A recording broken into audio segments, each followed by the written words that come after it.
म धनकुटा 24 नगेन्द्र कुमार रुचाल म जे बोल्छु सत्य बोल्छु। नेपालका नेताहरूको झुट्टा करतुत खोजी खोल्छु। मलाई यी नेताहरूबाट न कुनै डर न लाग्छ, यीबाट देश बन्छ भन्ने भर। 2082 वैशाख 11 गते भृकुटी मण्डपमा प्रधानमन्त्री ओली 12 छोरे सुनिता हिटलर शैलीमा घोक्रो फुलाएर एमाले फेसबुक ट्विटर स्टनबाजीमा चल्ने पार्टी होइन, काम गरेर बत्ती झैँ बल्ने पार्टी हो भन्दै विदेशी दलाली कुकुर झैँ घ्वाङ 12 छोरी भुकेको सुन्दा हग्नेलाई भन्दा देख्नेलाई लाज भने झैँ लाग्यो। हेक्का रहोस् नेपाली जनतालाई। पृथ्वीनारायण शाहले भक्तपुरलाई सिद्धि नरसिंह मल्लसँग मित लगाएर सिद्ध्याएका थिए भने ओली शेरे माधव बाबुराम झले बाले काठमाडौँलाई ससुराली बनाएर सिद्ध्याए। 1816 सुगौली सन्धिको नाउँमा बिपी र राममणि दीक्षितको गोप्य हस्ताक्षरले दार्जिलिङ सिक्किम कुमाऊँ गढवाल इन्डियामा गाभिन पुग्यो भने त्यहाँ निवासी नेपाली वार्ता टोली काठमाडौँबाट खाली हात रुँदै फर्किनु पर्यो।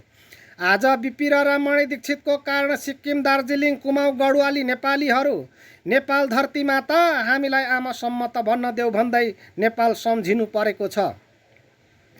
भोलि नेपाल र नेपाली जनतालाई त्यही अवस्थामा नपुर्याउलान् भन्न सकिने अवस्था छैन अहिले नेपालको। यिनलाई न नेपालको माया न देशको छाया। जुन दिन 2003 सालमा भारतीय काङ्ग्रेस अहिलेको नेपाली काङ्ग्रेस र 2006 सालमा माले अहिलेको एमाले इन्डियाबाट नेपाल पस्यो, त्यही दिनदेखि राणा राजाहरूको काल देश र जनताको महाकाल बस्यो।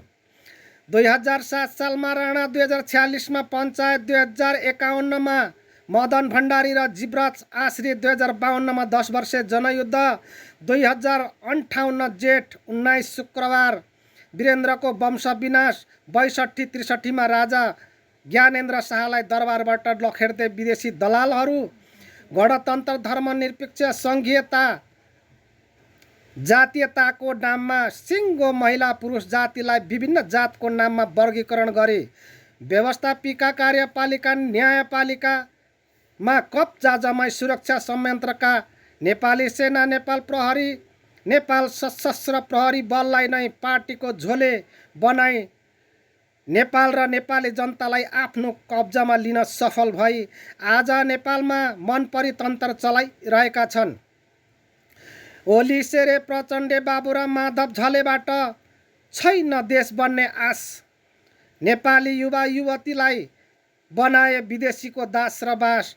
आउँछ विदेशबाट दिनानुदिन बाकसमा कुहेको लास। यी सबै एमाले, माओवादी, काङ्ग्रेस लगायत सम्पूर्ण जति पनि पार्टीहरू देश र जनताको अस्मिता लुट्ने परिचालित विदेशी दलाल फौजी किराहरू हुन्। यी त यो देशका न पार्टी न जनताका साथी, यी हुन् देश र जनताका घाती।